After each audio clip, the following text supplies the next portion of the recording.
Thank you so much for inviting me. Actually, this is my first ever speaking engagement as a lawyer, and I'm very humbled to be one of the three guest speakers ngayong hapon. Kasi nung tinignan ko, actually, I was not informed by Chairwoman Joanne Alcantara na kung sino yung makakasama ko dito sa event. And I was shocked when I saw your PubMat sa Facebook na it is pala the Vice President herself and si Congresswoman Sara Ilago. So, nangliit talaga ako, promise. As in, hiyang-hiya talaga ako na para anong karapatan kong sumali alongside with those two empowered women. But I'm very happy and I'm very humbled to be selected as one of the three speakers for this afternoon's event.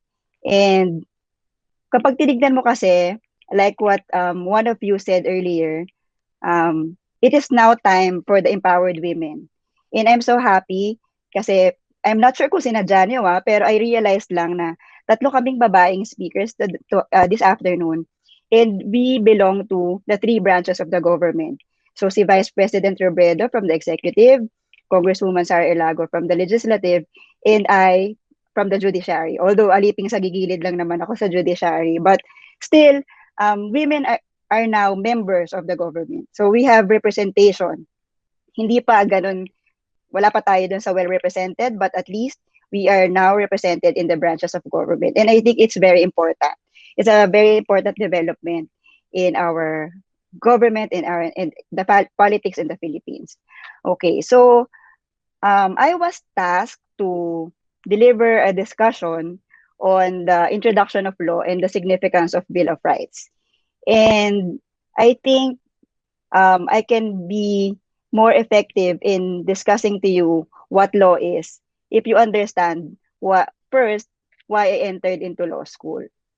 So, syempre, 'di ba? Katulad naman ng ibang mga nag-law school, ibang mga nangarap maging abogado, isa sa mga dahilan, of course, is the money. 'Di ba? May common knowledge na kapag abogado, oy, may pera yan, mayaman. Kahit papaano meron, mataas ang sweldo niyan or whatever. So, the luxury comes with it. But, hindi naman yun yung primary goal. So, what is my reason? What was my reason for entering law school? So, I will share to you a very personal story of mine. And since this event is very much empowering, I would also like to share my personal experience to empower all those women and children na nakikinig ngayon about what I experienced before as a kid. I remember, since hindi naman kami mayaman, di ba? Wala kaming kotse and we had to go to a certain mall in Quezon City. And during that time, we had to ride a bus going to that particular mall. And since punuan yung bus, so tayuan, di ba? But I was the youngest in the family. And there was a vacant seat in the bus. So ako yung pinaupo. Since ako yung bunso, ako yung youngest, so pinaupo ako sa bus. And something happened during that afternoon that haunt me for the rest of my life until now. Ganyan. Nung time na yon, nahipuan ako sa bus. And I wasn't able to talk about it even to my parents. Nung hinihipuan ako, nasa katabi ko lang naman nakatayo yung magulang ko, hindi ako nakakibo. Hindi ako nakaimik. Wala akong nagawa, hindi ako nakaiyak, hindi ako nakasigaw, wala akong nagawa. I felt so weak, maybe because I was just a child. I was, I think, just 7. I felt so vulnerable and I felt so little that time. And it haunt me talaga kasi after nun, ayoko talagang nagbabus. As in, hindi ako sumasakay ng bus. I'd rather ride jeep o kaya tricycle o kung ano man, wag lang bus because of that. But hindi nila alam o hindi alam ng mga kaibigan ko or hindi alam ng pamilya ko kung bakit. And that's the reason why. And I had the guts to tell my parents about that only this year. Actually, medyo recent lang. Remember the time na nag-trend yung iha ko na hashtag? Yung time lang na yon. Because I saw other women sharing their stories. And sabi nila, it's time na to speak up. And because of other people and because of other women, I had the guts also to share my story. And I posted that on Facebook. Nagulat yung magulang ko, nagulat yung mga kaibigan ko na, yung pala yung dahilan kung ba't ayaw mo mag-bus. Kala namin arte-arte mo lang, ganyan-ganyan. But that was the reason why. After a few years, before going to law school, I had a relationship also na abusive. And actually, yun yung trigger talaga kung bakit ako nag-law school. As in, yun, one, hindi ko pa to disclose ever ha. Actually, this is the very first time that I'm disclosing this. But yun talaga yung isa sa factor. Because during that time, sabi ko, if I know my rights, somehow I can fight back. I can defend myself. I can protect myself. And yun yung panahon na nag-law school ako. Because I wanted to be empowered. Because how can you be empowered when you don't know your rights? Diba? So, sabi ko, sige, maglo-law school na ako. So, ano bang natututunan natin sa law school? What will law school teach you? Primarily, hindi lang naman yung mga batas eh. Hindi lang yung, syempre ang dami niyan, di ba? Poly, crim, commercial law, labor law. Hindi lang yung law itself yung tinuturo ng law school, but it enables you to think critically. Sasabihin sa inyo ng professor, during exam, decide on the case. If you were the judge, how will you rule? Ganyan ang mga tanong. Because law school will teach you to hear both sides of the story first before you judge. It teaches you how to be critical. It teaches you how to be fair and just. So, yun sana din yung maging matutunan nyo if ever you'll go to law school. I'm hoping na marami sa inyo aspiring lawyers ngayon dito. And sana, pag nado na kayo sa law school, you have to learn that law school is not just memorizing the laws itself, but it's being critical of what's happening around. Walang kwenta lahat ng batas ng yan. Walang kwenta lahat yung mga natutunan nyo kung hindi nyo naman siya gagamitin for the benefit of the people. So I want you to remember that. If there's anything that you will take away from this talk from me, yun lang. And so, sa law school, syempre, anong favorite subject ko na? Syempre, political law talaga yung favorite subject ko. As in, ever since. Maybe because I was a working student, I was working in the Senate, nagtrabaho din ako sa House of Representatives. So, meron ako legislative experience. And mas madali for me to understand political law concepts because I'm part of the politics, kumbaga. I experienced firsthand drafting the bills, drafting the laws that we have. I have experienced it as attending hearings, etc. So, ang dali sa akin ng political law. Lalo na kapag ang pinag-uusapan, syempre, legislative department, ko, how a bill becomes a law kahit nakapikit. Parang ganyan, kaya ko yung sabihin, ituro, ganyan. But, what is the most important part ba of political law? I think that is the Bill of Rights.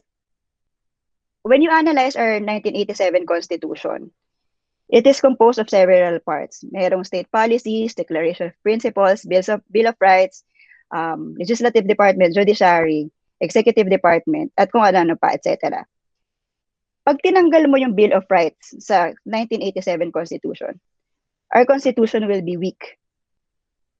Our Constitution will empower the government and will weaken the governed.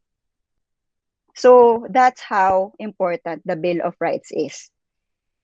Ang Bill of Rights ay ginawa to protect the people from the abuser, to protect the people from the government the government itself. Kasi nandiyan nakalagay yung safeguards natin and rights natin as an individual against the government.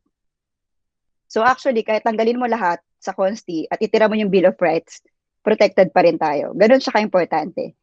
Kasi yung Bill of Rights, siya yung nagbabalance between the power of the governing authority and the power of the governed, which is tayo as a people. So, I don't wanna bore you. Hindi ko sure kung nabobore na kayo sa pinagsasabi ko or ano. Kasi actually, I asked Chairman Joanne kung sino ang audience ko dito. And she said na my audience are mostly college students from different courses. So I don't want to be too legalistic because my goal, actually, if you're also watching my vlogs, I tried every time to simplify the law.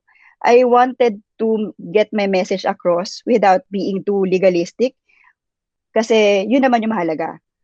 Mas maiintindihan niyo yung mga karapatan niyo kung maiintindihan niyo at makaka-relate kayo sa sinasabi ko, 'di ba? Hindi kasi alam mo actually kahapon, last night, I was doing my PowerPoint. Yung PowerPoint kong original, puro mga decided cases, may mga jurisprudence, kung ano-ano. Tapos pagising ko kaninang umaga, sabi ko, Diyos ko, baka mabore sila, baka tulugan nila ako, hapon pa naman, siesta, ganyan. So baka hindi nila ma-appreciate. Or baka lalo lang na hindi nyo maintindihan kasi masyadong legalistic yung approach. So sabi ko, since I was invited here din naman as a vlogger, siguro, so why not use my vlogging techniques dito sa talk? So that's what I'm going to do. I will try to simplify the significance of Bill of Rights by discussing to you at 10 significance of such rights. So, simulan na natin. Next slide, please. So, I will start by quoting Marcelo H. Del Pilar.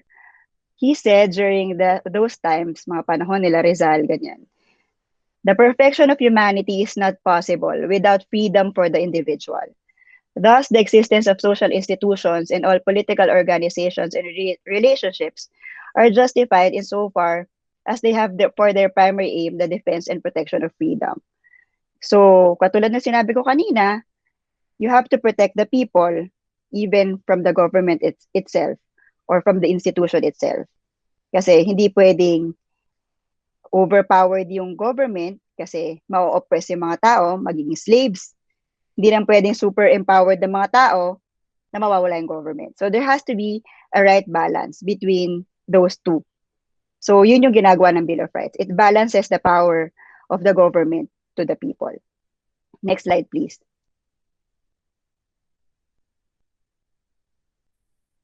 So, ang Bill of Rights, ang pinaka-importante lang naman talaga dyan actually. Section 1, Article 3 of the 1987 Constitution. No person shall be deprived of life, liberty, or property without due process of law, nor shall any person be denied the equal protection of laws. So I think someone will discuss this yata sa inyo. So significance yun sa akin. But I will just run through the different rights under the Bill of Rights. Next slide, please. So ayan, yung iba-ibang rights. So 3 slides lang naman yan. So section 1, right to life, liberty and property, etc., etc. I think you can read naman. So next slide. Yeah, so right to just compensation, and impairment clause, free access to courts, Miranda rights, right to bail, etc. Next slide, please. So right against self-incrimination, non-detention by reason of political beliefs, etc., prohibited punishment, blah, blah, blah. Section 22, ex post facto law and bill of attainder. Next slide, please. Okay, so 22 yung nandun under our Bill of Rights. But my task is to make you realize why is it necessary. So bakit nga ba? So meron akong 10 nilista na significance kung bakit importante yung Bill of Rights. So first, next slide please. Okay, you're allowed to post online. So significance number 10, you're allowed to post online. Bakit? Kasi we have section 4 or freedom of expression. So kahit ano pang stand mo sa buhay, mapa-pro o anti ka, you can post online. You can air your thoughts, you can air your concerns, you can share your stand sa issues, sa beauty contest, kahit sa mga favorite K-pop nyo, kahit ano pa yan, you're allowed to post anything online. But, this is very important, kailangan hindi fake news. When you are allowed to post online, freedom of expression comes with it some responsibilities. So, kailangan hindi ka nagpa-propagate ng fake news. Yan, dyan tayo medyo nabubutasan.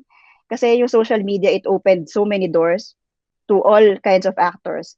Na yung iba talaga, hindi nila talaga iniingatan at sinasadya talaga nilang mag-post ng something without validation.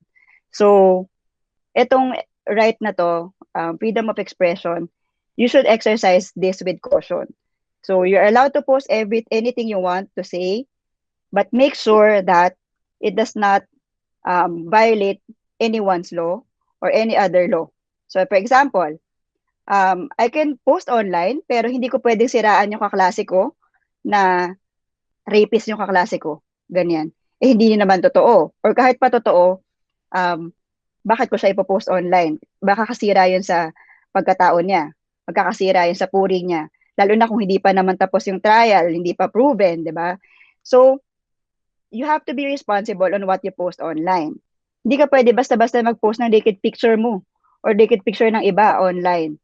So kumbaga, what I'm saying is, while it is very important for you to express your thoughts and opinions online, kailangan nyo rin siyang exercise with caution and without violating any other rights. Bill of Rights, in general, are civil rights, civil and political rights of an individual. But it ends when you are transgressing any other person's rights. So halimbawa ako, pwede ako mag-post na kahit anong gusto ko, basta hindi ko nasasagasaan yung right ng iba. So ganun siya ginagawa. Hindi kasi mali din naman isipin na, may freedom of expression, sabihin ko lahat. Yung pala hindi validated, fake news pala, o kaya defamatory siya sa ibang tao, nakakasirang puri sa ibang tao. So, mali rin yun. So, but still, since we have freedom of expression, we can participate. Ngayon, lalo na yung mga kabataan ang nasa social media. Dati, wala tayong venue or avenue to speak up. Ngayon, lahat ng platforms online nandyan. So, kailangan lang natin piliin kung ano yung papakinggan at kung ano yung hindi. Ano yung totoo at yung hindi. Always validate. Validate, validate, validate. Think before you click. Okay, so next slide, please. Number 9, it's very significant. Bill of Rights is very significant because your secret is safe because of our Bill of Rights. Why? Because Section 3 of the Bill of Rights says that we have a privacy of communication and correspondence. So, ibig sabihin, pag yung nanay niyo, kapatid niyo, kinuha niya cellphone niyo, nagbasa ng cellphone niyo, sabihin niyo, binaviolate mo yung Bill of Rights ko. Kasi kailangan lahat ng private correspondence remain private unless you consent, unless you give your consent. So, lahat ng mga messages niyo sa jowa niyo o sa isa niyo pang jowa, kung sino man, ay private yan unless you consent, you give your consent to the other person na pwede niyang basahin, or there is a court order ordering you to disclose whatever it is in your letter or in your phone or whatever. Pinoprotektahan ng saligang batas natin yung privacy natin sa mga sulat, sa mga phone. Noon, uso pa yung landline, dati yung makikinig ka doon sa extension para marinig mo yung pinag-uusapan ng ate mo at yung girlfriend, yung boyfriend niya o girlfriend niya for that matter. So, ngayon, Bill of Rights natin, pinoprotektahan yung mga private messages and conversations natin with others. Kaya din tayo may wiretapping law.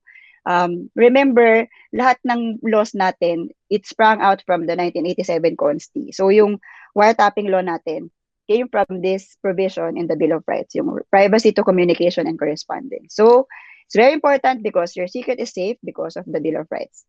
Next slide, please. This is very important too. Kaya tayo, importante yung Bill of Rights because you feel secure in your homes. Why?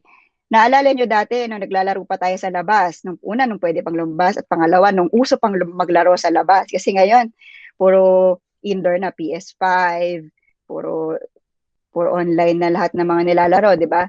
Pero noon na naglalaro pa tayo sa labas, minsan mapunta yung bola sa kapitbahay, hindi ka naman pwedeng pumunta agad sa loob ng bahay nila at kunin yung bola eh. Kakatok ka, sabihin mo, Mars, yung bola ng anak ko napunta dyan. Baka pwede mong pakikuha. Hindi ka pa basta pwedeng pumasok sa property ng ibang bahay. Why? Because the Bill of Rights guarantees your security in your own homes. Because according to Section 2, you have the right against unreasonable searches and seizures in your own home. So pwede ka lang pupasukin sa loob ng bahay mo kung meron silang search warrant. So kung walang search warrant, hindi sila pwedeng pumasok sa premises nyo. Trespassing yun. Kailangan may consent ng taong nakatira para makapasok ka at hindi basta makapag-intrude ng dire-diretso sa bahay ng iba. Okay? So, very important yan. Next slide, please. Bill of Rights also guarantees our freedom to believe.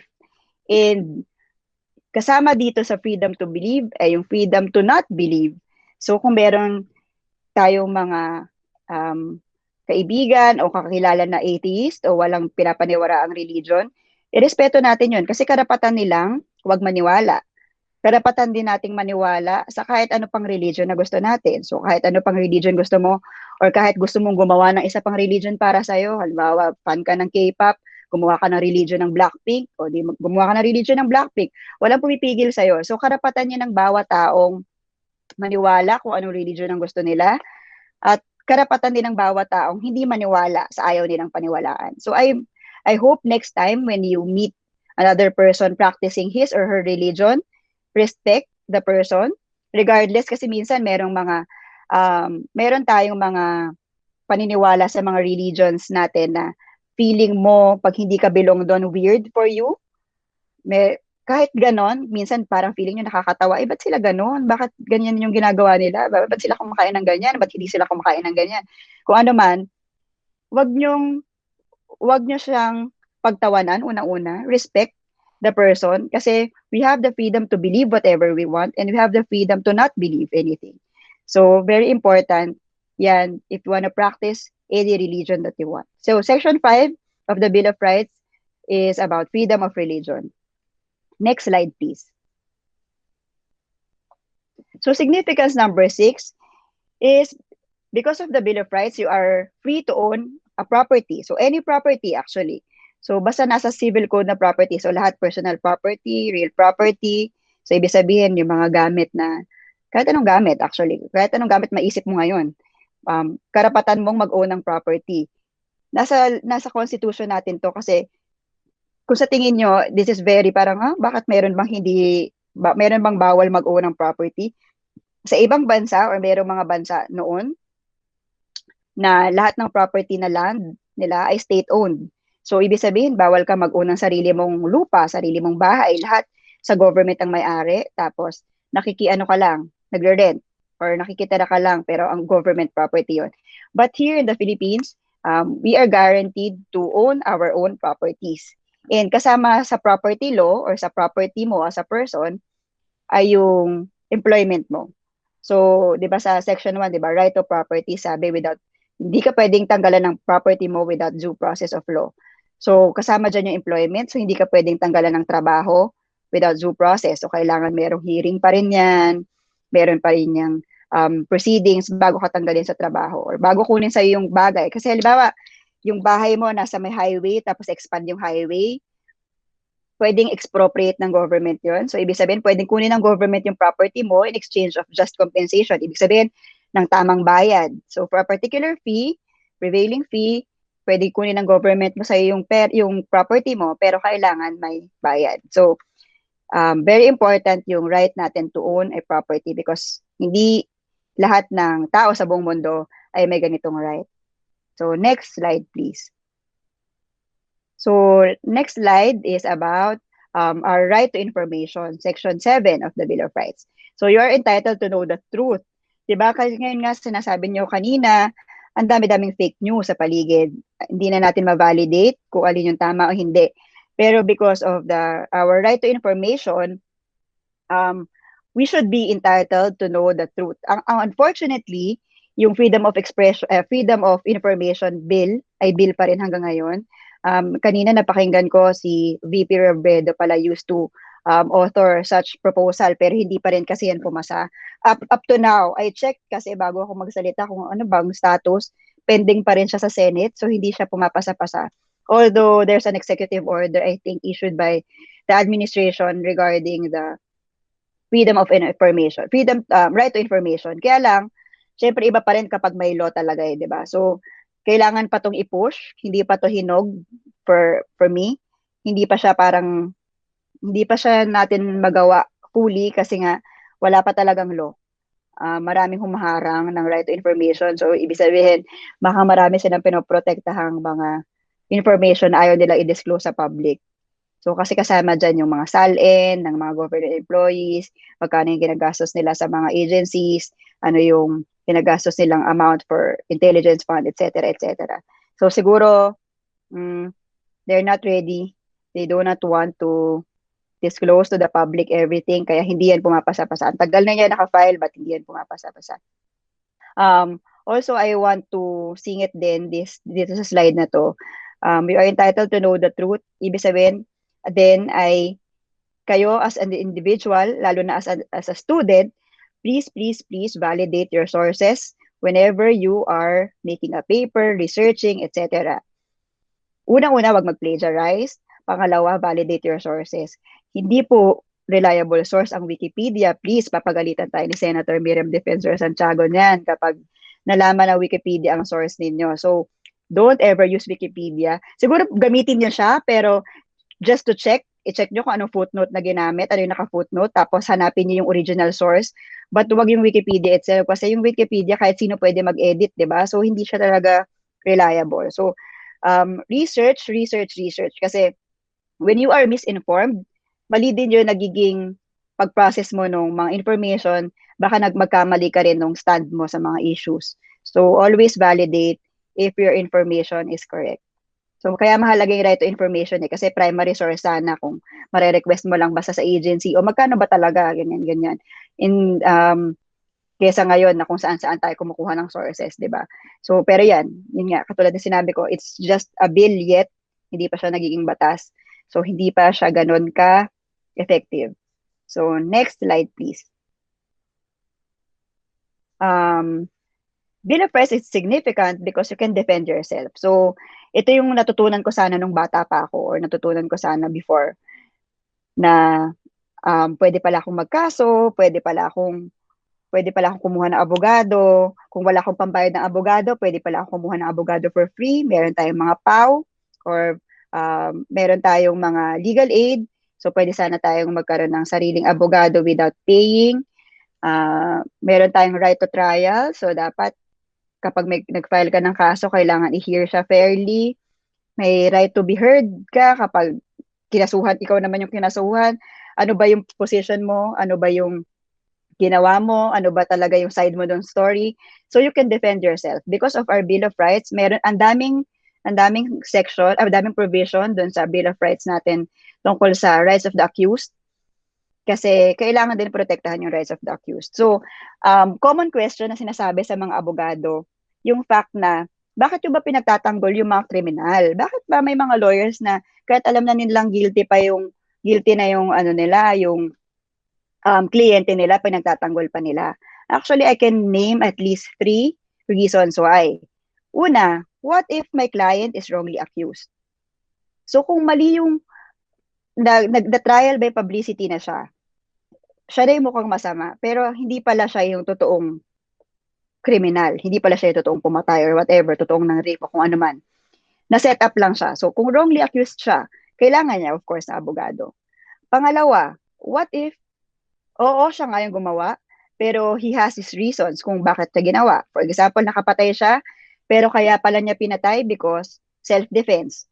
O kaya dahil may sinisave siyang ibang tao, or may sinisave siyang property, o kung ano man. So, ibig sabihin, kailangan pa rin ng abogado, yung mga quote-unquote criminal na to, kasi kailangan din malaman ng mga accused, ano ba yung defense ko dun sa kaso? Baka mapababa yung kaso. Diba, meron tayong mga mitigating circumstances, o kaya meron naman tayong mga aggravating circumstances, o kaya exempting circumstances. So, meron mga factors dun sa pangyayari sa isang scenario ng crime na maaring hindi alam ng common tao.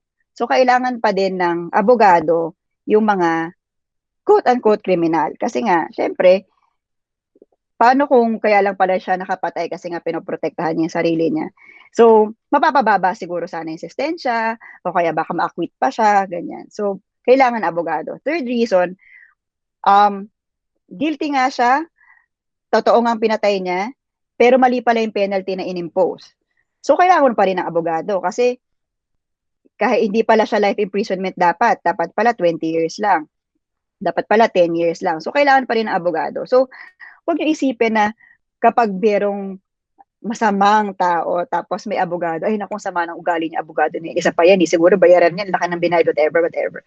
Remember that all persons have rights. So, nasa Bill of Rights yun. So, kahit ang mga akusado ay may karapatan. So, tandaan niyo yan, common misconception yan na nagiging masama yung tingin dun sa abogado ng defendant. So, hindi po ganon.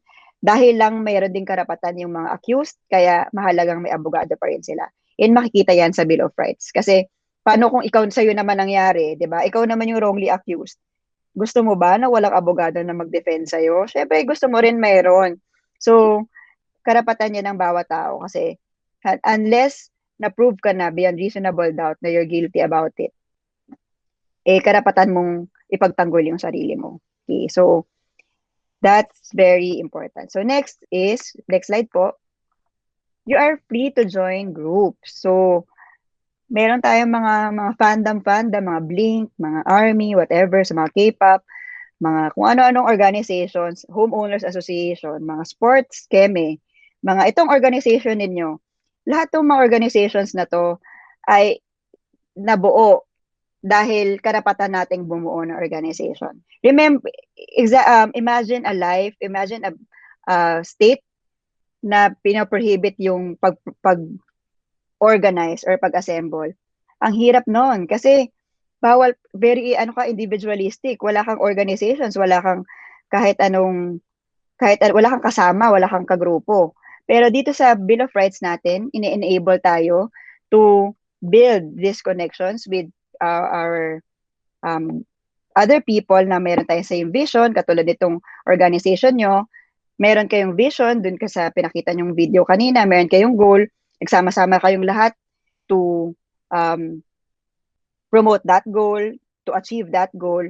So, hinahayaan ng Constitution na gawin yun, pro-government, anti-government, hinahayaan niya ng saligang batas. But also, syempre, exercise is also with caution kasi mayroong mga limitations din itong right na to. For example, yung National People's Army, since syempre, siya sa government, threat sa government, etc. So, pinagbabawal yun, o kaya halimbawa yung mga government employees, hindi sila pwede bumuo ng union because government employees sila, but they can make an organization, ganyan. Pero yung union itself, hindi pwede. So, yun, merong mga limitations, but we are free to assemble and free to associate with others because of the Bill of Rights. So, next. Okay, so you are free to roam around because of the Bill of Rights. So, nung pwede pa tayong lumabas talaga, di ba, kung saan-saan tayo pupunta, kahit saan-saan ka mag-travel, in and outside of the country, pwede. Pero, yun nga, kasi, di ba, sabi ko kanina, itong mga Bill of Rights na to, they are subject to certain limitations by the state. So, ngayon, since meron tayong pandemic, meron tayong limitation ngayon sa, dahil may mga quarantine, di ba, na, bawal kayong pumunta sa ganitong probinsya without, bawal nang hindi pa kayo naka-quarantine ng 14 days, or bawal tumawid sa probinsyang to kasi maraming cases pa doon. So, hinahayaan ng state din i-control yung boundaries natin these days because of the pandemic. Kasi, remember, there has to be a balance also of the individual's rights and the right of the people in general. So, since maraming apektado ng pandemic, hindi naman pwedeng makasarili ka masyado na, basta gusto ko mag-travel, ganyan-ganyan. So, hindi yun pwede kasi you are, yun nga, katulad sinabi ko kanina, you can exercise your right to a certain extent na you're not violating the rights of others. So, dahil karapatan ng ibang tao maging safe din sila sa pakiramdam nila at walang ibang taong pumunta sa lugar nila na may COVID o kung ano man, nagkakaroon tayo ng mga limitations dito sa pag-roam around. Another example of such limitation is yung imposition ng destierro. So, mayroong mga crimes na ang penalty ay destierro o ibig sabihin bawal ka lumapit dun sa nag-accuse sa'yo for a certain distance for a certain period of time. So, bawal parang ganon. Tapos, meron ding hold departure order sa mga airports. So, kung meron kang pending case sa Pilipinas, hindi ka pwedeng basta-basta umalis. Yung Department of Justice mag-i-issue ng hold departure order sa mga airport na pag nakitang nandun ka, hindi ka papaalisin. So, may mga limitations. But kung wala naman, kung nasa normal day tayo, we are free to roam around because of the Bill of Rights. So, hindi tayo pinipigilang tumira kung saan natin gustong tumira, mag-migrate kung gusto natin mag-migrate, syempre subject to also to the other countries' laws in general. Pero, hindi tayo pinipigilan ng batas na lumipat kung saan natin gusto lumipat. Kung lumipat ng Pasig kasi gusto mong si Vico ang mayor mo, edi lipat ka ng Pasig. Walang masama doon kasi guaranteed by the Constitution yung freedom of liberty of abode and travel. Okay, so next slide, please. And lastly, and the most important one, is your freedom to be alive. Your freedom to live.